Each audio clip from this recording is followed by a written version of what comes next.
Happy birthday happy birthday happy birthday happy birthday.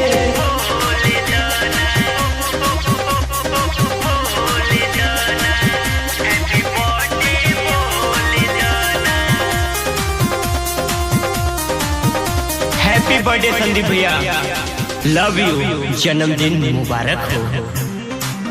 दिलवा से दुआ बाटे इहाँ सब जन के, रखिया सलामत जिंदगी भैया संदीप के।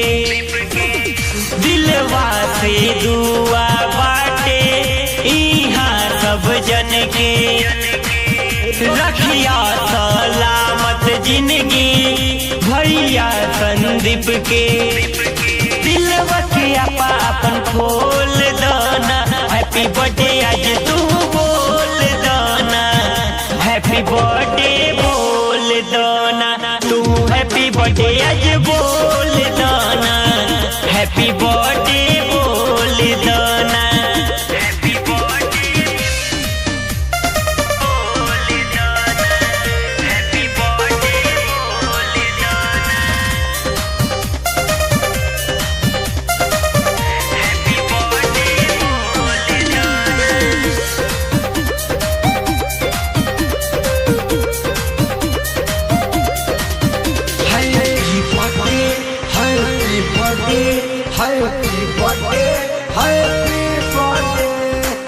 दे दिया आशीर्वाद मैया, रहे हरदम आबाद हो, पूरा कर दिए मोरे मैया, भैया के मन के मुराद हो।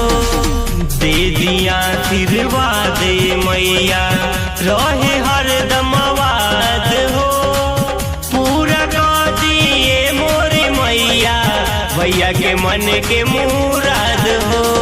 भैया के प्यार अनमोल दाना, तू हैप्पी बर्थडे आज बोल दाना, हैप्पी बर्थडे बोल दाना तू, हैप्पी बर्थडे आज बोल दाना, हैप्पी बर्थडे बोल दाना।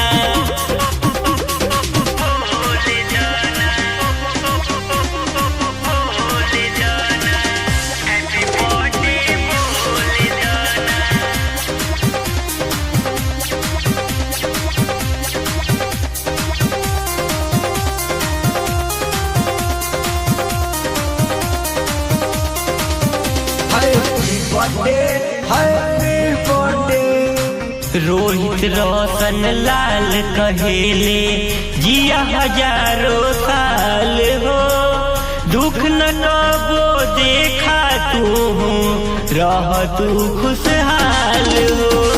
अनुप अंकुश विशाल कहेले जिया हजारों साल हो, जिंदगी भर तू दुख न देखो रह तू खुशहाल हो। भाई पे अचरवा के डोल दाना, तू हैप्पी बर्थडे आज बोल दाना, हैप्पी बर्थडे।